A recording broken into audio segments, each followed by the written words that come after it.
Hello, this is your Roshan sir, and today we'll talk about the business studies for 12th commerce, chapter 4, and today's topic is importance and limitations of planning. Okay, let's go on the topic. तो इस video में हम लोग दो topic cover करेंगे, first importance और second limitations planning का। ठीक है, तो स्टार्ट करते हैं। आज का पहला टॉपिक जो है इंपॉर्टेंस या सिग्निफिकेंस ऑफ प्लानिंग। ओके, यानी प्लानिंग के बारे में तो आप लोग जान लिए, प्लानिंग क्या होता है, क्यों किया जाता है। अब इसका इंपॉर्टेंस क्या है, इसका क्या महत्व है, आखिर प्लानिंग क्यों होता है, किस लिए होता है।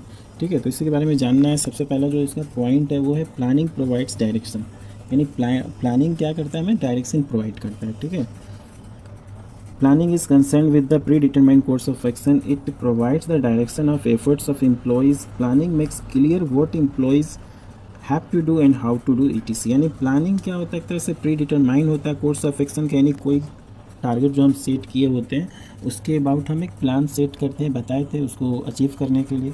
तो उसमें क्या होता है, बेसिकली एक कोर्स ऑफ एक्शन को करने का सब चीज़ हम तय करके रखते हैं, कैसे क्या कब करना है। ठीक है, तो वही यहाँ पे अगर बिज़नेस की बात करें तो बिज़नेस में भी प्लानिंग जो होता है वो एक तरह से पूरा स्ट्रक्चर तैयार होता है उसमें कि वर्क जो एम्प्लॉयज़ हैं वो कैसे क्या कब करना है उनको। ठीक है, तो प्लानिंग एक तरह से क्या प्रोवाइड करता है, डायरेक्शन प्रोवाइड करता है, किसके लिए, तो एम्प्लॉयज़ के लिए। ठीक है, कि कैसे उनको कब कौन सा काम करना है। Clear. By stating in advance how work has to be done, planning provides direction for action. यानी कह रहा है इन एडवांस में कैसे कोई काम को किया जाएगा ये सोचना, यानी प्रिपेयर होना उसके लिए।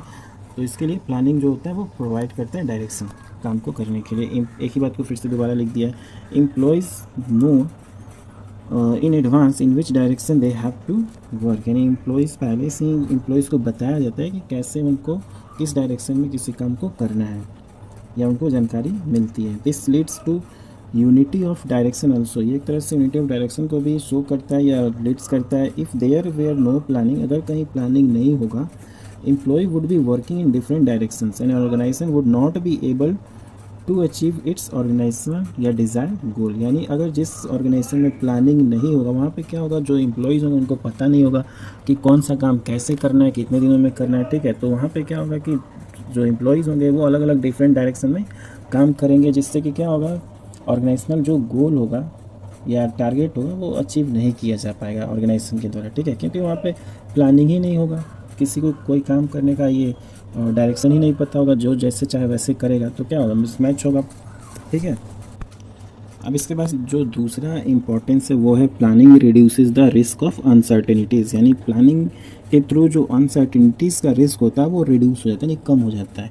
यानी कोई इंसिडेंट वगैरह हो जाना तो वहाँ पे उससे बचने की संभावना रहती है जब हम प्लान करके कोई काम करते हैं। ठीक है, organisation have to face many uncertainties and unexpected situations every day. जो कोई ऑर्गेनाइजेशन एवरी डे यानी हर एक दिन कुछ ना कुछ अनएक्सपेक्टेड सिचुएशन से होकर के गुजरता है या कोई इंसिडेंट से। ठीक है, Planning helps the manager to face the uncertainties because the planners try to foresee future by making some assumption regarding the future, keeping in mind their experience and scanning business environments। यानी कह रहा है planning से जो manager होता है उसको help मिलता है। कैसा हेल्प मिलता है, तो फेस करने का कोई भी अनसर्टेनिटीज़ होती है, क्योंकि जो प्लानर्स होते हैं यानी जो मैनेजर होते हैं प्लान जो बनाते हैं वो एक तरह से फ्यूचर को ध्यान में रख करके ही प्लान को तैयार करते हैं और अपने पास्ट के एक्सपीरियंस के साथ। ठीक है, बिजनेस इन्वायरमेंट को प्रॉपर स्कैन करते हैं कि क्या क्या कौन कौन सा इंसिडेंट होने का चांस है, क्या हो सकता है, तो उस केस में कौन सा प्लान अप्लाई किया जाएगा। ठीक है, प्लान 1 के, प्लान बी के, प्लान सी, तो बहुत सारे प्लान्स वो सेट करके अपना रखते हैं और उस कंडीशन के हिसाब से वो प्लान अप्लाई करते हैं ताकि जो सिचुएशन हो उससे बाहर निकला जा सके, कोई इंसिडेंट हो तो। The plans are made to overcome such uncertainties, यानी जो प्लान होता है वो ऐसे सिचुएशन कैसे अनसर्टेनिटीज़ से बाहर निकलने में क्या करता है, हेल्प करता है या फिर उसके लिए बनाया जाता है। The plan also include unexpected risk such as fire और some other calamities in the organization. जो प्लान होता है वो अनएक्सपेक्टेड रिस्क से भी निकलने में हेल्प करता है या इंक्लूड रहता है उसमें, उस प्लान में, जैसे फायर वगैरह, जैसे आग लग जाना सडनली, शॉर्ट सर्किट वगैरह से, या कोई क्लैमिटीज़ हो जाना। ठीक है, अचानक से, जैसे अभी के कंडीशन में क्या है, बाढ़ आया हुआ है तो बहुत प्रॉब्लम हुआ है। तो इस तरह के जो क्लैमिटीज़ होती हैं, इस तरह से जो अनसर्टेनिटीज़ होती हैं, तो ऐसे रिस्क से बचने में प्लान जो होता है वो हेल्प करता है, क्योंकि इन सब बातों को ध्यान में रख करके ही प्लान तैयार किया जाता है। ठीक है, the resources are kept aside in the plans meet such uncertainties, और जो रिसोर्सेज हैं इनसे बचने के लिए उसको भी ध्यान में रखा जाता है और उनको भी रखा जाता है ऑर्गेनाइजेशन में, जिससे अगर वैसा सिचुएशन हो तो उससे उस पर काबू पाया जा सके। ठीक है, इसके बाद नेक्स्ट जो इसका इंपॉर्टेंस है, planning reduces overlapping and wasteful activities. Planning क्या करता है, एक तरह से रिड्यूस करता है ओवरलैपिंग को और वेस्टफुल एक्टिविटीज़ को। अब जैसे देखो यहाँ टेक्स्ट में क्या दिया है, the organisational plans are made keeping in mind requirement of all department. The departmental plans are derived from main organizational plan. As a result, there will be coordination in different departments. On the other hand, if the managers, non-managers and all the employees are following course of action according to the plan, there will be integration in the activities. Plan ensure clarity of thoughts and action of the work can be carried out smoothly. यानी जो plan तैयार किए थे तो उसमें जो work होता है वो डिस्ट्रीब्यूट कर दिया जाता है प्रॉपरली हर एक पर्सन के ऊपर, तो वहाँ पे ओवरलैपिंग होने का चांस कम रहता है। ओवरलैपिंग का मतलब होता है एक ही काम के लिए दो लोग लग जाएं, तो वहाँ पे क्या होगा, एक बंदा एलिजिबल है उस काम को करने के लिए, कैपेबल है, तो दो लोग को लगाएंगे तो वहाँ ओवरलैपिंग होगा। दैट मीन्स हमारा एक तरह से वेस्ट भी होगा, मनी भी वहाँ पे उसको भी पैसा देना पड़ेगा, जबकि वो अकेले एक बंदा काम को कर सकता है। ठीक है, तो वहाँ प्लान जो तैयार करते हैं तो प्लान के अकॉर्डिंग ही काम जब होता है तो प्रॉपर वर्क सबको डिस्ट्रीब्यूट हो जाता है, तो उस अकॉर्डिंग ओवरलैपिंग होने का चांस कम रहता है। ठीक है, और वेस्टफुल एक्टिविटीज़ भी नहीं होती है क्योंकि सबको पता होता है किसको क्या काम सौंपा गया, उस अकॉर्डिंग काम होता है। ठीक है, इसके बाद जो इसका नेक्स्ट इंपॉर्टेंस है वो है प्लानिंग प्रमोट्स इनोवेटिव आइडियाज़। यानी planning requires high thinking and it is an intellectual process. Planning में बहुत ज़्यादा सोचने की ज़रूरत होती है और ये एक इंटेलेक्चुअल प्रोसेस होता है। So there is a great scope of finding better ideas, better methods and procedures perform a particular job. यानी कोई ज़्यादा सोचेगा तो जाहिर सी बात है इंटेलेक्चुअल होगा ही, और जो प्रोसेस होगा वो भी इंटेलेक्चुअल होगा। इससे क्या होगा कि बेटर आइडिया को फाइंड करने का एक स्कोप मिलेगा अच्छे मेथड के थ्रू। ठीक है, planning process forces manager to think differently and assume the future condition, so it makes managers innovative and creative. यानी प्लानिंग में बहुत ज़्यादा सोचने की ज़रूरत होती है। ठीक है, कैसे कोई कंडीशन से निकला जाए या कोई काम को कैसे बेटर वे में किया जाए। ठीक है, जिससे कि कम से कम वेस्ट हो, ओवरलैपिंग कम हो। तो ये सब सोचने से क्या होता है कि जो मैनेजर होता है वो एक तरह से इनोवेटिव हो जाता है और क्रिएटिव हो जाता है। कोई भी सोचेगा ज़्यादातर मतलब माइंड को अप्लाई करेगा तो जाहिर सी बात है क्रिएटिविटी उसमें ऑटोमेटिक उत्पन्न हो जाएगी। ठीक है, तो इसलिए इसको लिखा है कि प्लानिंग प्रमोट्स इनोवेटिव आइडियाज़। आगे है next point, planning facilities decision making. Planning एक तरह से ऐसा फैसिलिटी जिससे डिसीजन लेने में हेल्प होता है। ठीक है, तो इसीलिए प्लानिंग को डिसीजन मेकिंग बोला जाता है। Planning helps the managers to take various decision as in planning goals are set in advance and predictions are made for futures.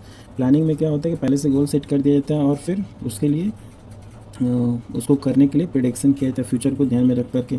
ठीक है, prediction and goals help the manager to take fast decision. और prediction और goals जो होता है वो एक तरह से हेल्प करता है मैनेजर को फास्ट डिसीजन लेने में। प्रेडिक्शन का मतलब होता है अनुमान लगाना, अंदाज़ा लगाना कि कब मतलब ऐसा कुछ होगा तो वहाँ पे क्या करेंगे हम, कैसे उसको फेस करेंगे। आगे नेक्स्ट पॉइंट है 6 number, planning establishes standard for controlling. Planning एक तरह से कंट्रोलिंग के लिए स्टैंडर्ड फिक्स करता है, इस्टेब्लिश करता है।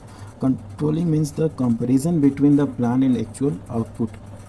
If there is variation between both, then find out the reasons for such deviations and taking measures to match the actual output with the plan। यानी क्या रहा है कि प्लानिंग के थ्रू ही एक तरह से डेविएशन का पता चलता है। डेविएशन क्या होता है, डेविएशन का मतलब होता है जो प्लान तैयार किया गया होता है। ठीक है, यानी जो प्लान तैयार किया गया और जो एक्चुअल में परफॉर्मेंस हो रहा है, एक्चुअल में जो काम किया जा रहा है। जैसे मान लो 1000 यूनिट प्रोडक्शन का रखा गया है, टारगेट प्लान में सेट किया गया है। ठीक है, प्लानिंग किया गया 1000 यूनिट प्रोडक्शन करने का, लेकिन जो एक्चुअल में प्रोडक्शन हुआ है वो मान लो 800 हुआ है, तो यहाँ पे 200 का क्या रह गया, डेविएशन रह गया। 200 कम यूनिट प्रोडक्शन हुआ है तो इसी को हम डेविएशन बोलेंगे। ठीक है, जितना एक्चुअल परफॉर्मेंस कम हुआ होगा वो डेविएशन कहलाएगा। तो अब प्लानिंग यहाँ पे कंट्रोलिंग के लिए इस्टेब्लिशमेंट सेट किया गया, यानी स्टैंडर्ड जो प्लान है वो है 1000 यूनिट प्रोडक्शन का एक स्टैंडर्ड सेट हो गया। अब यहाँ कंपेयर करने में हेल्प मिल रहा है कि 1000 यूनिट हम सेट किए थे, टारगेट रखे थे, लेकिन 800 ही प्रोडक्शन हुआ है। तो क्यों हुआ है, उसका रीज़न क्या है, क्यों 200 कम यूनिट प्रोडक्शन हुआ है। तो यहाँ इस पर कंट्रोल करने के लिए ये एक तरह से प्लानिंग हेल्प करेगा। ठीक है, अब यहाँ कंट्रोल किया जा सकता है नेक्स्ट टाइम की हम 200 क्यों कम किए थे, उसका रीज़न पता वगैरह किया जाएगा, फिर उसको सुधारा जाएगा और फिर नया प्लान तैयार किया जाएगा। ठीक है, तो वही चीज़ यहाँ पे बता रहा है।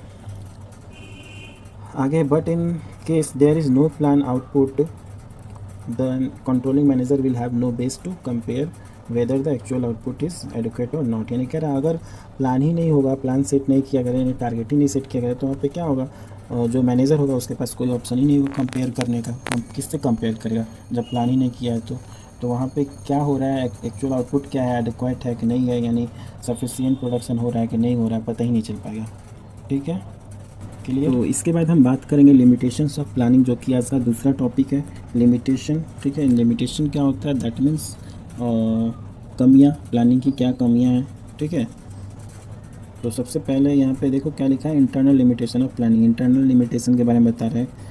तो पहला है planning leads to rigidity. Planning एक तरह से रिजिडिटी को लीड्स करता है। रिजिडिटी क्या होता है, रिजिडिटी दैट मीन्स कोई बात कह दिए तो हाँ वही होगा वही होगा वही होगा, बस और किसी का नहीं होगा, यानी रिजिड वे में चलता है।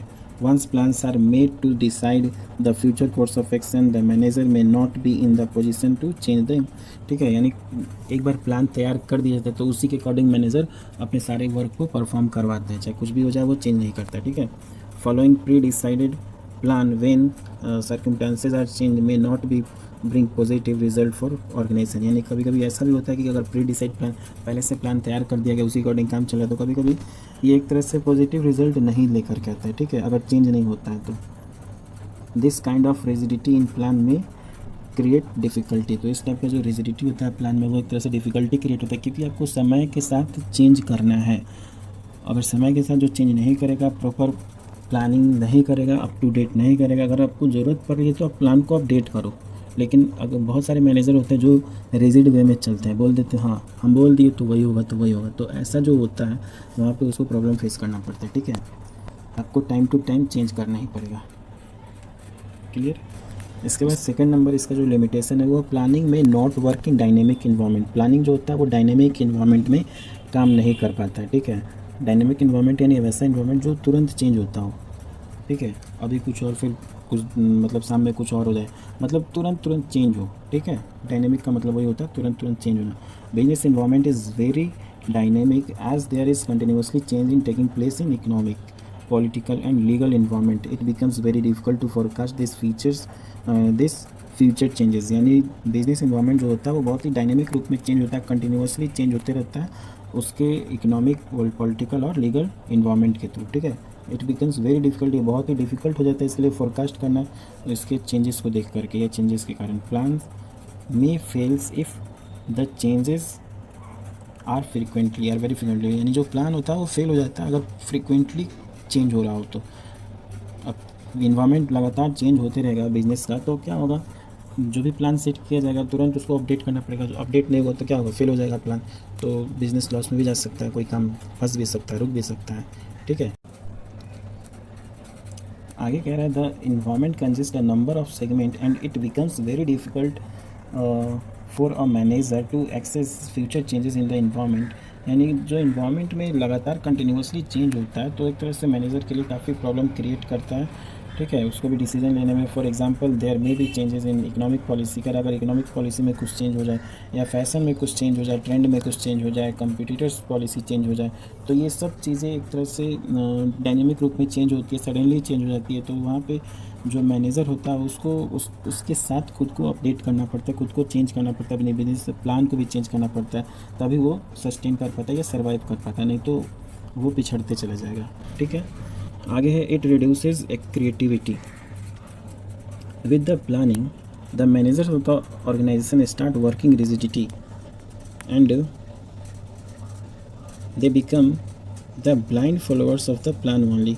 यानी इसमें क्या होता है कि तरह से क्रिएटिविटी को रिड्यूस कर देता है प्लान्स। कभी कभी ऐसा भी देखने को मिलता है कि जो मैनेजर होते हैं एक बार प्लान तैयार कर देते हैं तो फिर उसी को आंख बंद करके फॉलो करते रहते हैं। ठीक है, the managers do not take any initiative to make changes in the plan accordingly to the changes prevailing in the business environment। They stop giving suggestion and new ideas to bring improvement in the working because the guidelines for working are given in planning only।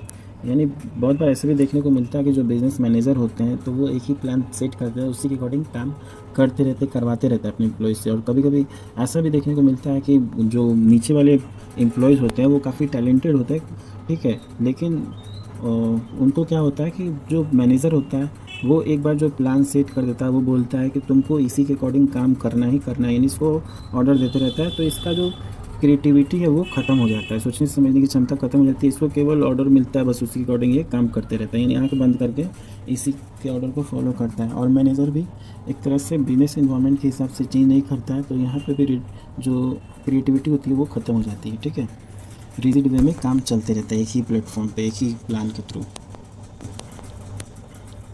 आगे है चौथा number, इसका limitation. Planning involves huge cost. Planning में बहुत ज़्यादा cost involve होता है। तो कैसे? Planning process involves lot of cost because it is an intellectual process. Companies need to hire the professional expert to carry on this process. यानी जो planning का प्रोसेस होता है, इंटेलेक्चुअल प्रोसेस होता है, यानी काफ़ी सोच समझ के कोई प्लान तैयार करता है, जिसके लिए कंपनी क्या करती है, एक प्रोफेशनल एक्सपर्ट को हायर करती है जो कि उनकी कंपनी के लिए अच्छे डिसीजन वगैरह ले सके, अच्छे प्लान तैयार कर सके। ठीक है, तो वो ह्यूज अमाउंट भी चार्ज करते हैं, यानी फ़ी के रूप में, कंपनसेशन के रूप में। Along with the salary of this expert and company has to spend a lot of time and money to collect accurate facts and figures, so it is a cost consuming process. If the benefits of the planning are not more than its cost then it should not be carried on. तो यहाँ पे अगर उसका जो भी plan तैयार किया गया होगा उसके द्वारा, जो प्रोफेशनल एक्सपर्ट होगा, अगर वो प्लान उसका फेल हो जाता है तो वहाँ पे क्या होगा, उसका जो खर्चा दिया होगा वो भी बर्बाद होगा झुटमुट का। ठीक है, तो इसलिए इसको बोला गया है planning involves huge cost. Next point है इसका, it is a time consuming process. Planning एक टाइम कंज्यूमिंग प्रोसेस होता है क्योंकि इसको बनाने में काफ़ी सोचना पड़ता है, तो काफ़ी सोच विचार करके प्लानिंग किया जाता है, तो जिसमें कि बहुत ज़्यादा टाइम कंज्यूम होता है, इसीलिए यहाँ पे इसमें टाइम की ज़रूरत ज़्यादा होती है। Because of this the action gets delayed, जिसके कारण काम में भी देरी हो जाती है। And whenever there is a need for prompt and immediate decision then we have to avoid planning। तो जहाँ पे भी अगर इमीडिएट कोई डिसीज़न लेना होता है तो वहाँ पे प्लानिंग को अवॉइड कर दिया जाता है, क्योंकि प्लानिंग इत्मीनान से सोच समझ करके तैयार किया जाता है। तो अगर ज़रूरत पड़ने पे इमीडिएट कोई एक्शन लेना हो, कोई डिसीज़न लेना हो, तो वहाँ पे प्लानिंग को अवॉइड करने में ही भलाई है, नहीं तो क्या होगा, देर हो जाएगा और कुछ इंसिडेंट भी हो सकता है, काफ़ी लॉस भी हो सकता है। आगे के बाद इसका लास्ट जो पॉइंट आता है वो होता है planning does not give the guarantee of success. यानी प्लानिंग कभी भी सक्सेस की गारंटी को नहीं देता है। ठीक है, ये केवल कोर्स ऑफ एक्शन होता है, नहीं एक डायरेक्शन प्रोवाइड करता है। Sometimes manager have false sense of security that plans have worked successfully in the past, so that this will be working in future plans also। कभी कभी मैनेजर्स को ये कन्फ्यूज़न भी हो जाता है कि मैनेजर्स क्या करते हैं, कभी इन पास्ट में कोई प्लान तैयार किए होंगे तो वो अगर सक्सेसफुल हो गया होगा तो उसी प्लान को वो नेक्स्ट टाइम फ्यूचर में भी अप्लाई कर देते हैं। तो इससे क्या होता है कि पिछले साल जो कंडीशन सिचुएशन था वो अलग था, इस साल कुछ और है, तो वहाँ पे जो पिछले साल का प्लान था वही अगर प्लान आप नेक्स्ट ईयर भी अप्लाई करो तो मे भी वहाँ पे वो प्लान फेल भी हो सकता है, क्योंकि कंडीशन चेंज रहता है। Clear the tendency a manager to rely on pre-tested plans. It is not true that if a plan has worked successfully in past it will bring success in future also, as there are so many unknown factors which may lead to failure of plan in future। वही चीज़ यहाँ बता रहा जो मैंने अभी बताया कि अगर कोई प्लान आपका पास्ट में सक्सेसफुल हो गया तो इसका मतलब ये नहीं कि वो फ्यूचर में सेम वही प्लान आप अप्लाई करोगे तो आपको सेम सक्सेस मिलेगा, ऐसा कोई ये नहीं है। ठीक है, क्योंकि फ्यूचर में कंडीशन आपका चेंज मिलेगा, फैक्टर्स चेंज मिलेगा, बहुत सारा चीज़ चेंज होगा। Planning also provides a base for analysing future. Planning जो होता है बेस प्रोवाइड करता है फ्यूचर को एनालाइज करने के लिए। ठीक है, it is not a solution for future course of action. ये कोई सोल्यूशन प्रोवाइड नहीं करता, ये केवल बेस प्रोवाइड करता है, डायरेक्शन बताता है कैसे कैसे आप किसी काम को कर सकते हो। ठीक है, इसमें कोई गारंटी नहीं देता कि आप सक्सेसफुल ही होगे, लेकिन आप सही से प्लान तैयार करते हो और उसको एग्जीक्यूट करते हो, सही से एग्जीक्यूट करते हो तो आप सक्सेसफुल हो सकते हो। आपका जो टारगेट है वो अचीव हो सकता है, बशर्ते आप प्रॉपर प्लानिंग के साथ प्रॉपर एग्जीक्यूशन करो वर्क को तो हो सकता है। ठीक है, लेकिन अगर आप एक ही प्लान को बार बार अप्लाई करोगे तो वहाँ पे आप फेल हो जाओगे, क्योंकि हर टाइम एक जैसा कंडीशन नहीं रहता, सिचुएशन नहीं रहता है। तो यही इसका लिमिटेशंस था, तो यहाँ पे इसका लिमिटेशन भी कंप्लीट होता है। इसी के साथ ये दोनों टॉपिक कंप्लीट होता है आपका importance and limitations of planning. तो वीडियो देखने के लिए बहुत बहुत धन्यवाद।